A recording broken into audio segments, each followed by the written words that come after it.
Hello everyone, कैसे हैं आप सब। मेरा नाम है आमिना फ़तेह और मैंने और भी बहुत सारे लेक्चर्स डाले हुए हैं पहले, लेकिन ये वाला लेक्चर बहुत दिनों बाद आया है। आई होप अब इतना डिले नहीं होगा, रोज़ लेक्चर्स आएंगे, है ना। आज अपन शुरू करने वाले हैं इकोनॉमिक ज्योग्राफी। इकोनॉमिक ज्योग्राफी होती क्या है, तो ह्यूमन एक्टिविटीज़ जो कंजम्पशन करते हैं, जो प्रोडक्शन करते हैं गुड्स एंड सर्विसेज का, वो आता है इकोनॉमिक ज्योग्राफी के अंदर। अपार्ट फ्रॉम दैट और क्या आएगा, तो नेचुरल रिसोर्सेज बेस्ड जो है वो इकोनॉमिक ज्योग्राफी के अंदर मेनली पूछा जाता है। इकोनॉमिक ज्योग्राफी जो टॉपिक है वो मेंस पर्सपेक्टिव से लिया जाता है। मेंस में इसके बहुत सारे क्वेश्चंस पूछे जाते हैं, है ना। तो यहाँ पे अगर अपन सिलेबस की बात करें, यूपीएससी सिलेबस की बात करें, तो इकोनॉमिक ज्योग्राफी में क्या है, क्या शब्द दिए हुए हैं, डिस्ट्रीब्यूशन ऑफ की natural resources across the world including south Asia and Indian सब कॉन्टिनेंट। ठीक है, नेचुरल रिसोर्सेज का डिस्ट्रीब्यूशन पूरे वर्ल्ड में, है ना, साउथ एशिया में और इंडियन सब कॉन्टिनेंट के अलावा भी वर्ल्ड में जहाँ जहाँ भी डिस्ट्रीब्यूशन है उन सब की अपन को बात करनी है।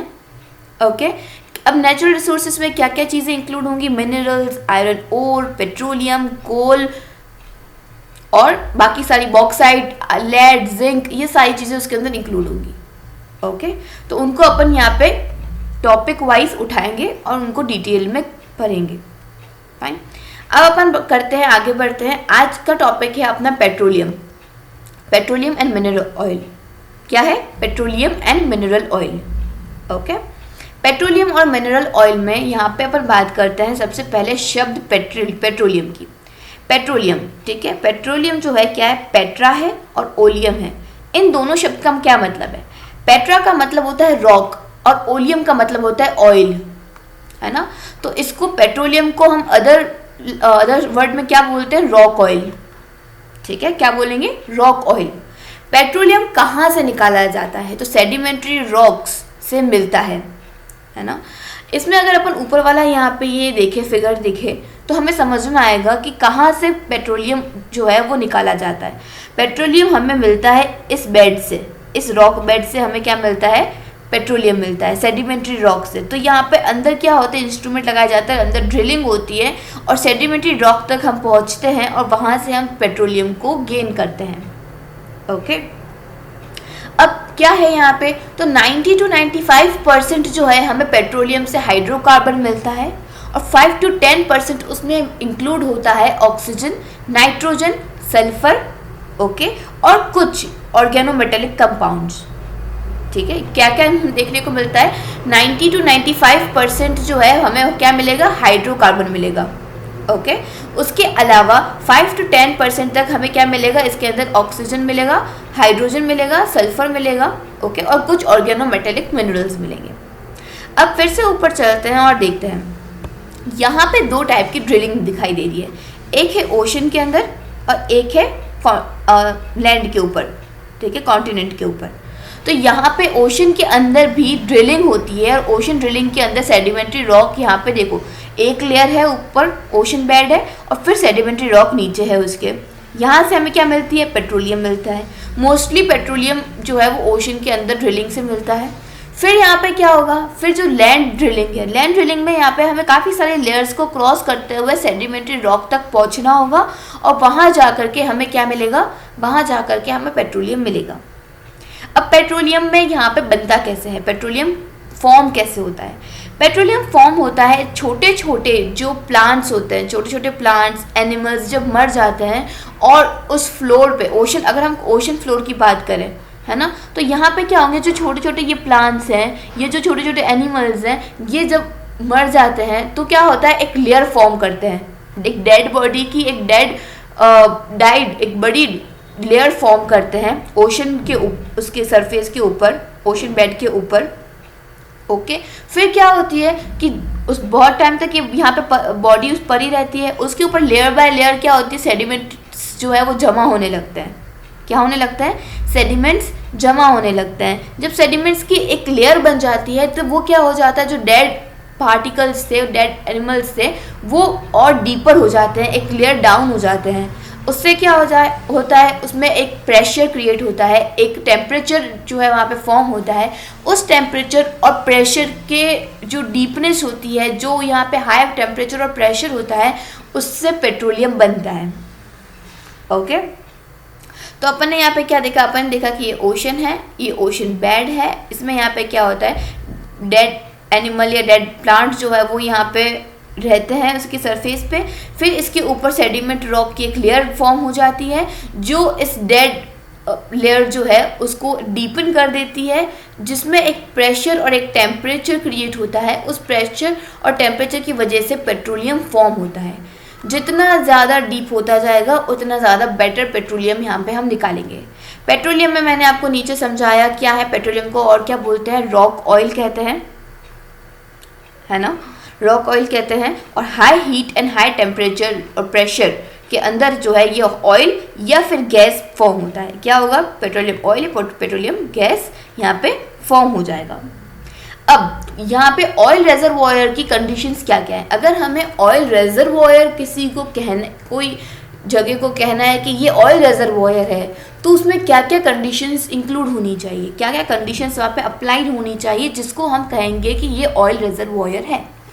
तो एक पॉइंट है यहाँ पे पोरोसिटी, दूसरा है परमीबिलिटी और तीसरा है पोरस सैंडस्टोन बेड्स। पोरोसिटी के अंदर क्या होता है, यहाँ पे पोरोसिटी यानी कि हम यहाँ पे बोल सकते हैं कि थोड़ा उसके अंदर से मूवमेंट होना या वहाँ पे जमा होना, उसको पकड़ के रखना, राइट। तो ये लार्ज अमाउंट ऑफ ऑयल जो है वो यहाँ पे क्या रहेगा, हमें मिल जाएगा, जमा होता रहेगा, ठीक है। तो पोरोसिटी होनी चाहिए उस जगह में। परमीबिलिटी भी, सॉइल परमीबिलिटी भी होनी चाहिए। सॉइल परमीबिलिटी मतलब कि उसके अंदर ऐसे गैप्स होने चाहिए जिससे वो खुला रहे, ताकि जब भी ड्रिल करे, है ना, जब भी सरफेस के अंदर यहाँ पे नीचे इंस्ट्रूमेंट लगाए और नीचे ड्रिल करें तो वो इजीली अंदर जाए और जो ऑयल है या गैस है वो डिस्चार्ज हो सके अपने आप से, आराम से, है ना। उसके अलावा क्या, पोरस सैंडस्टोन बेड्स या फिर फिशर्ड लाइमस्टोन बेड होना चाहिए। अब यहाँ पे क्या होता है कि जब सैंडस्टोन बेड्स होते हैं या लाइमस्टोन बेड्स होते हैं वो हाई ऑयल कंटेन करते हैं, जिसकी वजह से हाई कलेक्शन होता है ऑयल का, ओके। अब मेनली अपन देखते हैं कि कहाँ कहाँ मिलता है। तो अपन ने देखा सेडिमेंट्री बेड के अंदर मिलता है ना, और कैसे फॉर्म होता है मैंने आपको बताया, डेड बॉडीज के थ्रू उसके ऊपर लेयर बनती है और वो डीपन होता है और पेट्रोलियम फॉर्म होता है। उसके अलावा ऑयल कहाँ से कलेक्ट किया जाता है, तो ऑयल एंटिक्लाइंस और फॉल्ट ट्रैप से किया जाता है। अब जो डेड बॉडी वाला मैंने सिस्टम बताया वो मैंने बताया आपको ओशन का। अब अपन बात करेंगे लैंड की। लैंड के अंदर क्या होते हैं, पहाड़ होते हैं, है ना, फॉल्टिंग जो माउंटेन होते हैं वो होते हैं, राइट। तो यहाँ पे क्या है, एंटिक्लाइन में। अब अपन जो अपने बेसिक सर से आपने अगर ज्योग्राफी करी है तो उन्होंने आपको बताया होगा कि एंटिक्लाइन और सिंक्लाइन क्या होता है ना। तो जो ये ऊपर का जो ये वाला एरिया होता है, ये ऊपर का जो उल्टा यू है, जो ये उल्टा यू बन रहा है, इसको हम क्या बोलते हैं, एंटिक्लाइन बोलते हैं। क्या है, एंटिक्लाइन। और जो ये सीधा यू है इसको हम क्या कहते हैं, इसको हम बोलते हैं सिंक्लाइन, ओके। एक है एंटिक्लाइन, एक है सिंक्लाइन। एंटिक्लाइन किसको बोलते हैं, ऊपर के टॉप को बोलते हैं, ठीक है। ये जो है ये क्या है, एंटिक्लाइन है, और ये नीचे जो है ये क्या है, सिंक्लाइन। अब क्या है यहाँ पे, इसमें और क्या मतलब क्या है, यहाँ पे क्यों मिलता है, हम ये क्यों देख रहे हैं, अपन इसलिए देख रहे हैं यहाँ पे क्योंकि जो ऑयल कलेक्शन है वो एंटिक्लाइन से ज़्यादा होता है और एक होता है फॉल्टिंग ट्रैप से। कैसे होता है यहाँ पे देखते हैं, बेस्ट है यहाँ पे ये वाला फिगर। इसमें क्या दिया हुआ है, देखो ये है एंटिक्लाइन ट्रैप है। ये एंटिक्लाइन ट्रैप के अंदर यहाँ पे क्या, ये पहाड़ है, ठीक है, यहाँ पे ये यूं बना हुआ है, ओके। और ये रॉक ऑयल यहाँ मिल रहा है, ठीक है। रॉक ऑयल मतलब क्या, रॉक ऑयल मतलब पेट्रोलियम, ठीक है। पेट्रोलियम जो है ये ब्लैक वाला एरिया जो है यहाँ पे पेट्रोलियम मिल रहा है। तो हमें यहाँ पे एक इंस्ट्रूमेंट लगाना पड़ा, ठीक है, ड्रिलिंग इंस्ट्रूमेंट, और ड्रिल करके नीचे हमने उतारी पाइपलाइन और यहाँ से हमने क्या किया, यहाँ से हमने पेट्रोलियम निकाला। वही हम फॉल्ट ट्रैप की बात करें तो फॉल्ट में क्या होता है, ऊपर नीचे हो जाता है, ठीक है, जो अपन बोलते हैं ना कट, ऊपर नीचे ट्रैप बनता है, ओके, वैलीज बनती हैं, पहाड़ बनते हैं ऊपर नीचे। तो यहाँ पे क्या होता है कि ये जो है ये फॉल्टिंग हुई है, यहाँ पे क्या हुई है, फॉल्टिंग हुई है यहाँ पे। तो फॉल्टिंग के अंदर यहाँ पे क्या हुआ कि इसको मेजर करके देखना होगा कि कहाँ से फॉल्ट कट जा रहा होगा और हमें कहाँ पे ये लगाना चाहिए, जिससे कि अगर ड्रिल करने पे कहाँ हमें पेट्रोलियम मिलेगा। तो इन्होंने क्या किया, यहाँ पे फॉल्ट ट्रैप है पूरा, ठीक है, और यहाँ पे ये इंस्ट्रूमेंट लगाया है जिससे कि अंदर जा करके यहाँ पे इस ब्लैक पॉइंट जो ये रॉक ऑयल हमें यहाँ से मिल सके। अब देखने वाले क्या बात है, रॉक ऑयल पेट्रोलियम ऑयल के जस्ट ऊपर ही नेचुरल गैस मिलती है। ओके, ये देख लो हर जगह पे क्या है, ऊपर वाला जो येलो पार्ट है, सॉरी येलो ब्लू, ये लाइट ब्लू शेड जो है ना, वो क्या है, वो नेचुरल गैस है। और उसके जस्ट नीचे क्या मिल रहा है, जस्ट नीचे हमें मिल रहा है rock oil. Okay, sorry for the disturbance. अब क्या है यहाँ पे, नेचुरल गैस और रॉक ऑयल की यहाँ पे अपनी बात हो गई। अब वापस ऊपर चलते हैं, यहाँ पे अपन देखते हैं क्या रह गया है। रह गया है यहाँ पे दो टर्म्स, एक है स्ट्रेटिग्राफिक ट्रैप, एक है स्ट्रक्चरल ट्रैप। स्ट्रेटिग्राफिक ट्रैप ये जो टर्म है हम इसको अपने आंसर्स में यूज़ कर सकते हैं, दोनों ही टर्म्स को ऐसे ही हैशटैग डाल के, जिससे कि और भी ज़्यादा वो लगेगा कि हाँ नॉलेज है। स्ट्रेटिग्राफिक ट्रैप क्या होता है, लेयर रिटेन हाइड्रोकार्बन, ठीक है, वो लेयर जिससे हाइड्रोकार्बन मिल रहा हो उसको हम स्ट्रेटिग्राफिक ट्रैप बोलते हैं। और स्ट्रक्चरल ट्रैप वो होता है जिसमें से जो कि फोल्डिंग या फोल्ड माउंटेन या फॉल्ट माउंटेन्स के अंदर से जो हाइड्रोकार्बन मिलता है उसको हम क्या बोलते हैं, स्ट्रक्चरल ट्रैप बोलते हैं। ओके, तो बेसिकली यहाँ पे क्या है कि stratigraphic trap layer retain hydrocarbon, यानी कि एक तरीके से ओशन वाला पॉइंट जो है, ओशन वाला जो मैंने आपको सिचुएशन बताई है जहाँ पे हमें पेट्रोलियम मिलता है, वो बेसिकली कौन सा टर्म वहाँ पे यूज़ होना चाहिए, स्ट्रेटिग्राफिक ट्रैप यूज़ होना चाहिए। जबकि जो मैंने आपको फॉल्टिंग वाला या फोल्डिंग वाला जो मैंने आपको एंटिक लाइन और यहाँ पे ये फॉल्टिंग वाला मैंने आपको पैटर्न बताया, उसमें कौन सा शब्द यूज़ होना चाहिए, उसमें होना चाहिए स्ट्रक्चरल ट्रैप। ओके, अब आगे बढ़ते हैं, अगला है क्या है, अगला है डिस्ट्रीब्यूशन इन इंडिया। कहाँ कहाँ पे पेट्रोलियम और मिनरल ऑयल हमें मिलता है इंडिया के अंदर। तो अगर इसके हिस्ट्री में देखें, है ना, इसमें थोड़ी बैक पीछे की बात करें तो जो अपन स्केल, अपन जियोमॉर्फोलॉजी के अंदर जो स्केल पढ़ते हैं, इनिशियल स्केल पढ़ते हैं जिसमें अपन कार्बोनिफेरस पीरियड, है ना, वो सब उन पीरियड्स को पढ़ते हैं। ओके, इयॉन एरा, वो सब जो पढ़ते हैं जियोलॉजिकल स्केल के अंदर, तो वो चीज़ हमें यहाँ पे वहाँ पे हम पढ़ने को मिलती है कि टर्शियरी पीरियड के अंदर जो चीज़ बहुत ज़्यादा अपनी जिनिथ में थी या जो बहुत ज़्यादा हाईएस्ट पॉइंट उन्होंने पकड़ा, तो वो ये था कि उस वक्त एक्वेटिक लाइफ जो है वो बहुत ज़्यादा अवेलेबल थी। एक्वेटिक लाइफ वहाँ पे तब बहुत ज़्यादा अवेलेबल थी क्योंकि यहाँ पे लैंड पे एनिमल्स उतने नहीं थे, उसके बाद आए थे, तो तब एक्वेटिक लाइफ बहुत ही ज़्यादा प्रोमिनेंट थी, अबेंडेंट थी, है ना। तो तब यहाँ पे अपन बोल सकते हैं कि पेट्रोलियम के लिए भी वो वाला पीरियड बहुत ही ज़्यादा जो शुरू होने वाला पीरियड होगा, जो वहाँ पे प्रोड्यूस हुआ होगा पेट्रोलियम, तो इस पीरियड में शुरू हुआ होगा। क्योंकि एक्वेटिक लाइफ वहाँ पे जब ज़्यादा होगी तो क्या होगा, एनिमल्स और प्लांट्स जो है उनके डेड बॉडी ज़्यादा वहाँ पे ओशन बेड के ऊपर मौजूद होगी और उन पर लेयर चलेगी और पेट्रोलियम नीचे फॉर्म होता रहेगा। तो टर्शियरी पीरियड जब शुरू हुआ तो ज़्यादातर ऑयल रिजर्व्स जो है वो बनने लगे। ओके, और टर्शियरी पीरियड में एक्वेटिक लाइफ बहुत अबेंडेंट थी, प्रोमिनेंट थी, अवेलेबल थी, ठीक है। तब वहाँ पे क्या किया गया, तब जो है यहाँ पे बहुत ज़्यादा पेट्रोलियम फॉर्म हुआ। ओके, अगर हम यहाँ पे ऑन शोर ऑयल प्रोडक्शन की बात करें, अब यहाँ पे क्या किया गया है, अपन यहाँ पे क्या देख रहे हैं, अपन यहाँ पे देख रहे हैं कि दो तरीके की अपन ने यहाँ पे बात करी कि डिस्ट्रीब्यूशन। सबसे पहले डिस्ट्रीब्यूशन की बात करते हैं। यस, डिस्ट्रीब्यूशन, है ना। तो यहाँ पे दो तरीके से डिस्ट्रीब्यूट किया गया है, एक है ऑफशोर डिस्ट्रीब्यूशन, एक है ऑनशोर डिस्ट्रीब्यूशन। ओके, ऑनशोर मतलब क्या, ओशन के ऊपर, ऑफशोर यानी कोस्ट, ठीक है। तो यहाँ पे अपन बात करेंगे ईस्टर्न कोस्ट की, यहाँ पे अपन बात करेंगे वेस्टर्न कोस्ट की। ओके, उसके अलावा ऑन शोर के अंदर क्या क्या पॉइंट दिए हुए हैं वो अपन यहाँ पे देख लेते हैं। ओके, तो ऑन शोर जो है वो कौन सी वैली आएंगी, Brahma valley of north east India, Barmer area of Rajasthan, Gujarat coast in western India, Kaveri onshore basin in Tamil Nadu, ठीक है, और आंध्र प्रदेश वाला एरिया, जो आंध्र प्रदेश के अंदर यहाँ पे क्या आएगा, बोथ ऑन शोर भी है और ऑफ शोर ऑयल प्रोडक्शन भी यहाँ पे हमें देखने को मिलता है।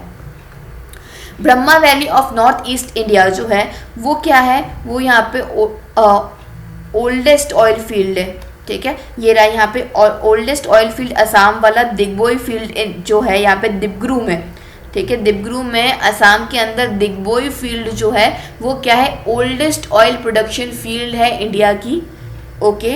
इसमें ऑन शोर की अगर अपन बात करें तो 4-5 यहाँ पे अपन को देखने की ज़रूरत है। एक है ब्रह्मा वैली, दूसरा है बाड़मेर एरिया, तीसरा क्या है, गुजरात कोस्ट जो वेस्टर्न इंडिया के अंदर है, Kaveri onshore basin, okay, और आंध्र प्रदेश के जो कोस्टल एरिया है वो यहाँ पे आएगा।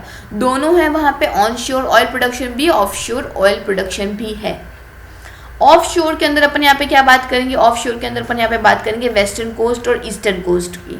वेस्टर्न कोस्ट और ईस्टर्न कोस्ट के अंदर यहाँ पे, और जो नीचे इसको अगर इस मैप को देखें अच्छे से तो यहाँ पे कैटेगरीज में बंटा हुआ है, ठीक है। कैटेगरी 1, 2, 3 एंड 4, इन चारों कैटेगरी के अंदर यहाँ पे सबसे पहले तो ये पहली कैटेगरी वो है जिसमें प्रॉपर बेसिन्स बने हुए हैं, प्रूवन बेसिन्स हैं। कैटेगरी 2 के अंदर आइडेंटिफाइड बेसिन्स है कि हाँ यहाँ पे है। थर्ड के अंदर ये है कि यहाँ पे मिल सकता है, और यहाँ पे कैटेगरी 4 के अंदर ये है कि वहाँ पे कैपेबिलिटी है ऑयल प्रोडक्शन की, वहाँ पे बनाया जा सकता है, वहाँ पे कैपेबिलिटी पोटेंशियल है। तो कैटेगरी 1 की अगर यहाँ पे बात करें तो ये रहा, देखो ये बाड़मेर रीजन है राजस्थान का, फिर नीचे ये गुजरात वाला एरिया आ गया, ठीक है। फिर यहाँ पे नीचे अगर इससे नीचे उतरे अपन, है ना, तो ये वापस क्या है, ये वो वाला एरिया है, ऑन शोर वाला एरिया है ना। इसके अलावा यहाँ पे ये रहा असम वाला रीजन, ब्रह्मा वैली वाला रीजन, ओके। और इसके नीचे अगर वापस अपन और नीचे उतरे तो यहाँ पे क्या आ जाएगा, ईस्टर्न कोस्ट वाला रीजन आ जाएगा, आंध्र प्रदेश वाला रीजन, तमिलनाडु वाला रीजन, ईस्टर्न कोस्ट वाला रीजन जो है वो यहाँ पे फॉर्म हो जाएगा, ये रहा। तो ये कम्प्लीटली कैटेगरी 1 के अंदर आता है जो कि प्रूवन बेसिन्स हैं। प्रूवन बेसिन मतलब सॉरी, यहाँ पे जो है प्रूवन बेसिन्स है, इनको हम यहाँ पे कैटेगरी 1 के अंदर डालते हैं। उसके अलावा अगर अपन यहाँ पे देखें तो क्या है, उसके अलावा कैटेगरी 2 के अंदर क्या क्या आता है, तो सेकंड कैटेगरी के अंदर यहाँ पे अपने ये वाला कच्छ वाला एरिया आता है, ठीक है। उसके अलावा यहाँ पे ये वाला, ठीक है, ये कौन सा एरिया है, ये उड़ीसा वाला एरिया है, ये कैटेगरी 2 के अंदर आता है जो कि आइडेंटिफाइड बेसिन्स है।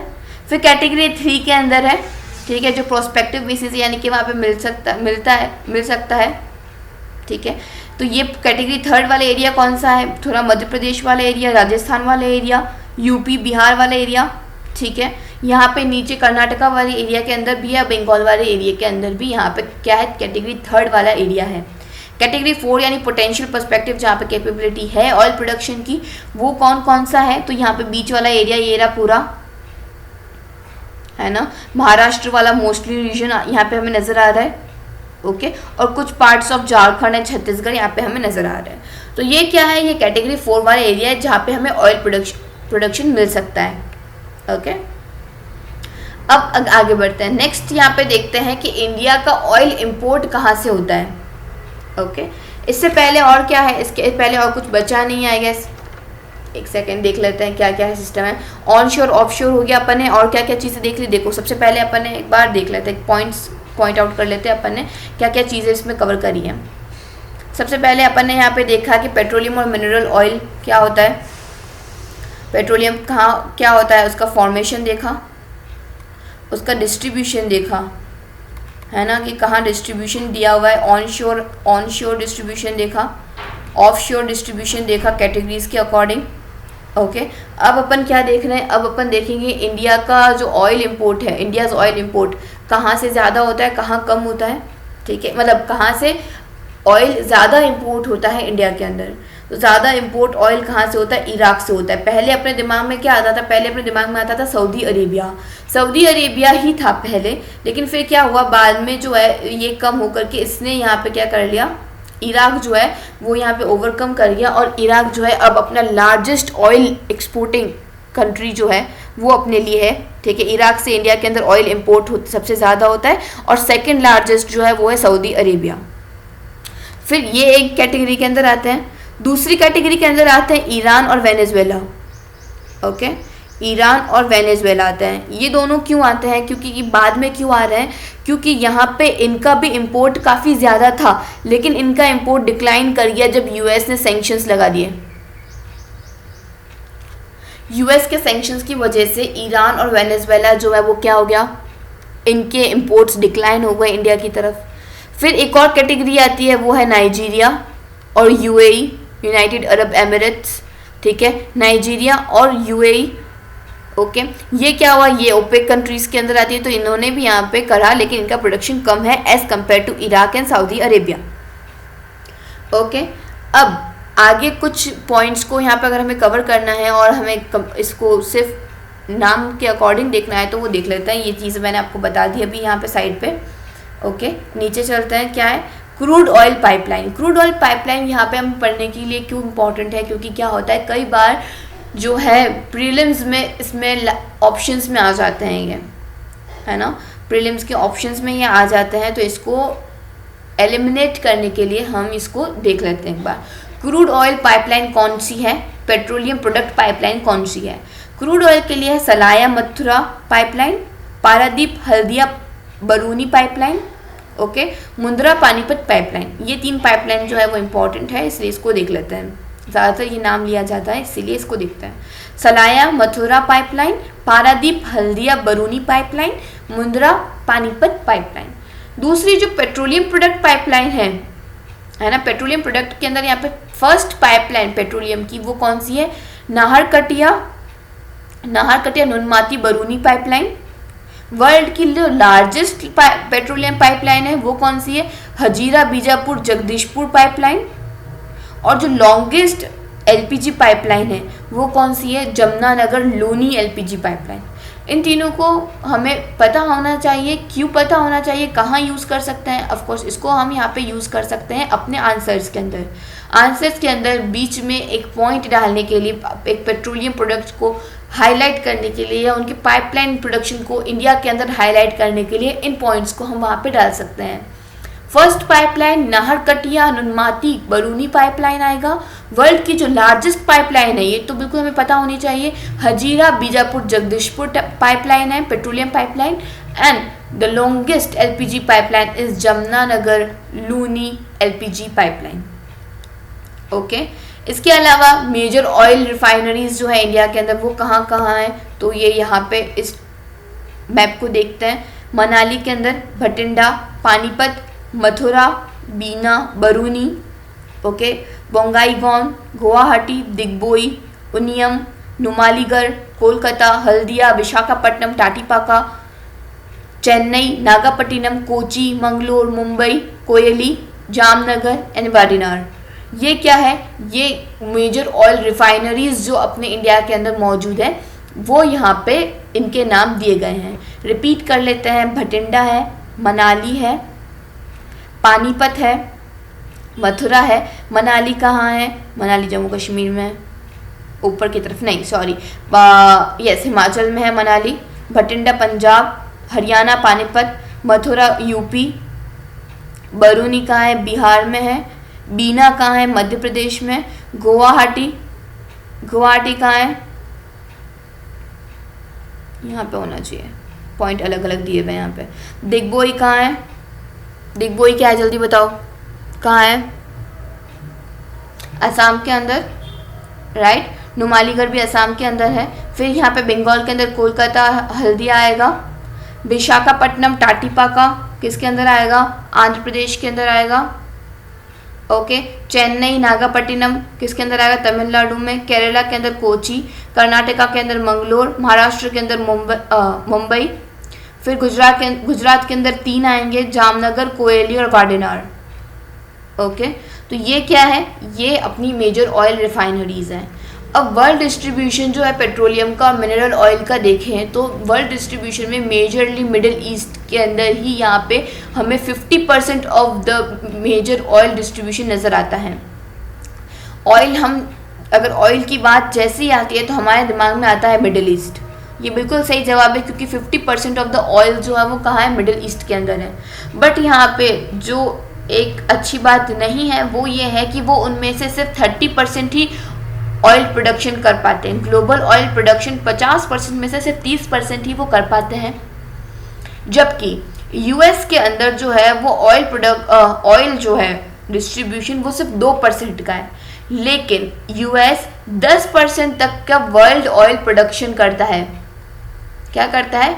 वर्ल्ड का ऑयल प्रोडक्शन, ठीक है, मतलब सबसे ज़्यादा 10% तक यूएसए जो है क्या करता है? ऑयल प्रोड्यूस करता है, रिफाइन करता है उसको, जबकि उसके पास है कितना? 2% से भी कम है। और मिडिल ईस्ट में 50%, यानी कि वर्ल्ड का हाफ ऑयल डिस्ट्रीब्यूशन जो है वो मिडिल ईस्ट के अंदर ही है, लेकिन वो 30% तक की ऑयल को कर पाता है, रिफाइन कर पाता है। टॉप क्रूड ऑयल प्रोड्यूसर्स जो हैं वर्ल्ड के और टॉप क्रूड ऑयल कंज्यूमर्स जो हैं वर्ल्ड के, वो कौन कौन है? तो प्रोड्यूसर है USA, Saudi, Russia, oil producers, ठीक है। मैं डिस्ट्रीब्यूशन की यहाँ पे बात नहीं कर रही हूँ, मैं यहाँ पे ये नहीं बोल रही हूँ कि कहाँ पे जो है वो यहाँ पे रॉ मटेरियल ज़्यादा मिलता है। मैं यहाँ पे बोल रही हूँ कि उसको रिफाइन करके बेचता कौन है, रिफाइन करके प्रोड्यूस कौन करता है, उसको रिफाइन कौन सबसे ज़्यादा करता है? तो यूएसए करता है, फिर सेकेंड सऊदी करता है, फिर रशिया करता है। टॉप क्रूड ऑयल कंज्यूम कौन करता है? कंज्यूम पहले पे यूएसए है, दूसरे पे चाइना एंड थर्ड पे ऑफ कोर्स अपन लोग हैं, इंडिया जो है वो यहाँ पे कंज्यूम करता है। ओके, मेजर एक्सपोर्टर्स कौन है ऑयल के? तो सऊदी है, रशिया है, इराक है। प्रोड्यूसर्स और एक्सपोर्टर्स के अंदर कंफ्यूजन नहीं होना है। प्रोड्यूसर यूएसए प्रोड्यूस बहुत ज़्यादा करता है, लेकिन एक्सपोर्ट सऊदी जो है वो सऊदी अरेबिया सबसे ज़्यादा करता है। ये जो ग्राफ है या फिर ये जो पॉइंट्स है, सिर्फ तीन कंट्रीज़ जो हमें याद रखनी है यहाँ पे, जो कि बेसिकली सेम है, यूएसए दोनों तरफ। ओके, सऊदी बेसिक है, रशिया है, फिर यहाँ पे चाइना और इंडिया यूज़ करने में बेसिक है। एक्सपोर्टर्स सबसे ज़्यादा सऊदी करता है, रशिया करता है, फिर इराक करता है। ये हमें फैक्चुअल पॉइंट्स कहाँ काम आएंगे? अपने मेंस के आंसर राइटिंग को और भी ज़्यादा इन्हेंस करने के लिए, उसको एकदम प्रोटीन से भरा हुआ बनाने के लिए काम आएगा। ओके, अब अपन यहाँ पे बात करते हैं ओपेक कंट्रीज़ की, जब क्योंकि यहाँ पे ऑयल और पेट्रोलियम की बात हो रही है तो ओपेक की बात करना इज़ वेरी इंपॉर्टेंट। ओपेक जो है वो क्या है? Organisation of petroleum exporting countries हैं। 14 मेंबर ऑयल सप्लाई कार्टेल इसको कहते हैं, ठीक है, यानी कि वो कंट्रीज़ जो ऑयल सप्लाई करती है, तो 14 और 13 मेंबर्स आई थिंक 13 मेंबर्स जो है वो क्या है यहाँ पे? ऑयल इस ग्रुप के मेंबर है, ओपेक के मेंबर है जो ऑयल सप्लाई करते हैं। इसके फाउंडिंग मेंबर, ओपेक का फाउंडिंग मेंबर कौन कौन है? तो Iran, Iraq, Kuwait, Saudi Arabia, Venezuela, ठीक है, ये क्या है? फाउंडिंग मेंबर्स हैं। ये क्या चाहते हैं? ये क्या करते हैं? दूसरी जो अदर कंट्रीज़ हैं उनसे बार्गेन करते हैं और अपने ऑयल प्रोडक्शन से या ऑयल एक्सपोर्टिंग से अपने प्रॉफिट को मैक्सिमाइज करने की कोशिश करते हैं कि ज़्यादा से ज़्यादा हमें फ़ायदा मिल सके। ओके, बगदाद कॉन्फ्रेंस में 1960 में ओपेक जो है बना था, एस्टेब्लिश हुआ था। ओके, इसका हेडक्वार्टर कहाँ है? वियना के अंदर। वियना कहाँ है? ऑस्ट्रिया में। ऑस्ट्रिया कहाँ है? यूरोप में। ओके, अब देखते हैं यहाँ पे क्या है? मेजर ऑयल गैस रीजन्स कौन कौन से हैं? नॉर्दर्न अलास्का है, यहाँ पे थोड़ा हल्का कनाडा वाला ये वाला एरिया भी है। गल्फ ऑफ मैक्सिको है, ठीक है। ऑर्निको बेल्ट वेनेजुएला, ये रहा वेनेजुएला, ऑर्निको बेल्ट वेनेजुएला, ठीक है। नाइजर डेल्टा है अफ्रीका के अंदर।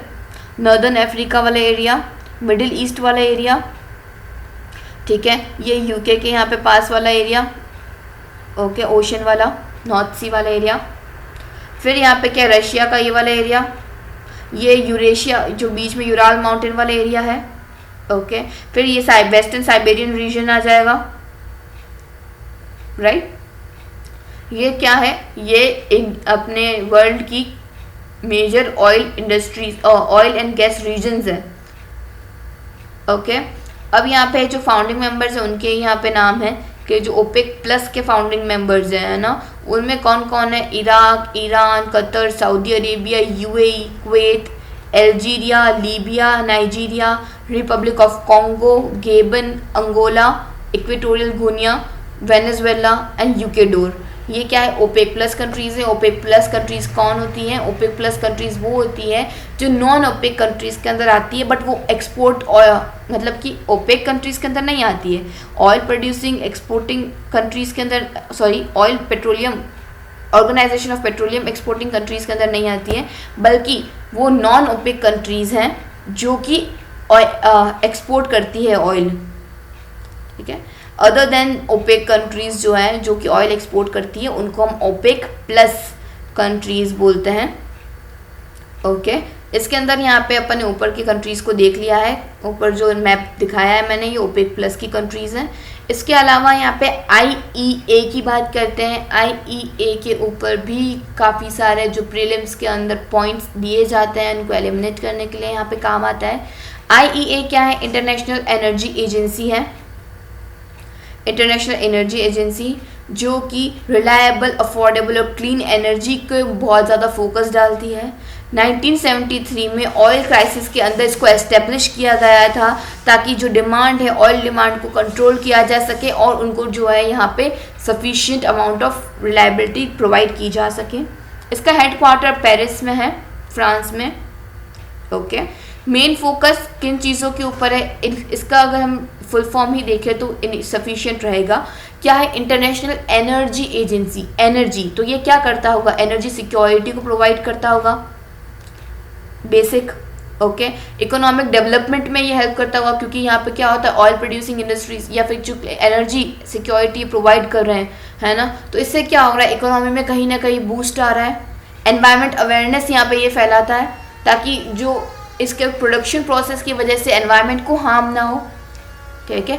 और काफ़ी सारी कंट्रीज़ को ये क्या करता है, इंगेज करता है वर्ल्ड वाइड, यानी कि काफ़ी सारी चीज़ को इसमें इंक्लूड करता है। काफ़ी सारी जो रिलायबल, अफोर्डेबल, क्लीन एनर्जी है इसको मद्देनज़र रखते हुए सब कुछ ध्यान में रखता है कि क्या है क्या नहीं है।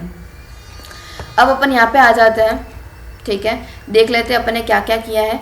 अपन ने यहाँ पे किया हुआ है सबसे पहले पेट्रोलियम और मिनरल ऑयल की बात करिए। पेट्रा यानी कि अपन ने देखा था रॉक, और ओलियम का मतलब अपन ने देखा था ऑयल, तो रॉक ऑयल भी कहते हैं उसके बाद अपन ने देखा कि उसका डिस्ट्रीब्यूशन ऑन शोर, ऑफ शोर डिस्ट्रीब्यूशन देखा था। ऑन शोर के अंदर अपन ने अलग अलग नाम देखे थे। ऑफ शोर के अंदर अपन ने वेस्टर्न कोस्ट और ईस्टर्न कोस्ट को देखा था, ठीक है। ऑन शोर के अंदर अपन ने जो है वो यहाँ पे क्या क्या देखा था, valleys, Brahma valley of north eastern India देखा था, बाड़मेर एरिया देखा था राजस्थान का, है ना। उसके अलावा अपन ने कावेरी बेसिन को देखा था, गुजरात कोस्ट को देखा था, ठीक है। फिर आंध्र प्रदेश को देखा था, जिसमें मैंने आपको बताया था दोनों चीज़ें कि ऑन शोर भी है और ऑफ शोर भी है, ओके। उसके अलावा अपन ने इसके इन दोनों के बीच में एक और चीज़ देखी थी, वो क्या है, इसका बनना, फॉर्मेशन, है ना, कि कैसे पेट्रोलियम फॉर्म होता है ओशन में भी, ओशन बेड के ऊपर भी और लैंड के ऊपर भी। लैंड में अपन ने दो चीज़ें देखी थी, एंटिक्लाइन और क्या देखा था, फॉल्टिंग, ठीक है, उसके अंदर देखा था। और ओशन बेड के अंदर अपन ने देखा था कि कैसे डेड लेयर के नीचे ऊपर जो है सेडिमेंट्री लेयर आ जाती है और फिर जो है ये डीपन कर देता है इस लेयर को, और क्या होता है यहाँ पे, क्या होता है, फिर पेट्रोलियम फॉर्म होता है, ओके। इसके अलावा अपन ने फिर यहाँ पे फर्दर डिस्ट्रीब्यूशन देखा था। क्या डिस्ट्रीब्यूशन देखा था, इंडियन का ऑयल एक्सपोर्टिंग कौन कौन सी कंट्री है। मेजर ऑयल एक्सपोर्ट जो है वो कौन करता है, इराक करता है इंडिया को। फिर सेकंड कौन है, सऊदी अरेबिया है ना। उसके अलावा यहाँ पे अपन देखते हैं कि जो फर्स्ट पेट्रोलियम पाइपलाइन जो है वो कहाँ की थी, नाहरकटिया नुनमाती बरूनी की थी। वर्ल्ड लार्जेस्ट पाइपलाइन कौन सी, पेट्रोलियम पाइपलाइन हजीरा बीजापुर जगदीशपुर है। लॉन्गेस्ट LPG पाइपलाइन कौन सी है, जमुनानगर लूनी है ना। उसके अलावा अपन ने वर्ल्ड डिस्ट्रीब्यूशन देखा। वर्ल्ड डिस्ट्रीब्यूशन में अपन ने क्या देखा, अपन ने देखा कि मिडिल ईस्ट के अंदर जो है वो क्या है, 50% है, लेकिन वो सिर्फ 30% ही ऑयल रिफाइन करते हैं, ऑयल का प्रोडक्शन करते हैं। Whereas on the other side US के पास लेस देन 20% है, less than 2%, sorry not 20, less than 2% of जो है वो क्या है, ऑयल मौजूद है यहाँ पे। मतलब ऑयल मतलब जो as a raw material, but उसको ये क्या करता है, 10% तक जो है वो क्या करता है, प्रोडक्शन करता है, ऑयल प्रोडक्शन करता है 10% तक। उसके अलावा अपन ने यहाँ पे देखा ओपेक कंट्रीज देखी। फिर उसके नीचे ही जस्ट ओपेक प्लस कंट्रीज देखी। क्या फ़र्क है दोनों में, ओपेक कंट्रीज फाउंडिंग मेंबर्स हैं, ठीक है, ऑयल पेट्रोलियम एक्सपोर्टिंग कंट्रीज़ हैं, और ये ओपेक प्लस क्या है, ऑयल पेट्रोलियम एक्सपोर्टिंग कंट्रीज़। उसके अलावा जो दूसरी कंट्री है जो एक्सपोर्ट करती है ऑयल, वो ऑयल प्लस के अंदर आती हैं। ओके इसके बाद अपन ने IEA देखा, इंटरनेशनल एनर्जी एजेंसी, जो कि जिसका 4 चीज़ों के ऊपर फोकस है, एनर्जी सिक्योरिटी के ऊपर, इकोनॉमिक डेवलपमेंट के ऊपर, ठीक है। उसके अलावा यहाँ पे एनवायरनमेंट अवेयरनेस के ऊपर उसका फोकस है, और वर्ल्ड वाइड एंगेजमेंट के ऊपर इसका मोर फोकस है। Okay this is all about petroleum and mineral oil. इसके अलावा अपन क्या करेंगे, एक मेंस का क्वेश्चन प्रिपेयर करेंगे, ठीक है। उसके ऊपर कुछ पॉइंट्स अगर बनते हैं, कुछ इम्प्लीकेशंस वगैरह आएंगे, कंक्लूजन निकलेगा, तो उसको अपन डिस्कस करेंगे फर्दर। ओके इसके अलावा फिर इसके बाद अब जो इकोनॉमिक ज्योग्राफी का जो नेक्स्ट टॉपिक है वो उसको उठाएंगे। That's all for today's session. Thank you so much.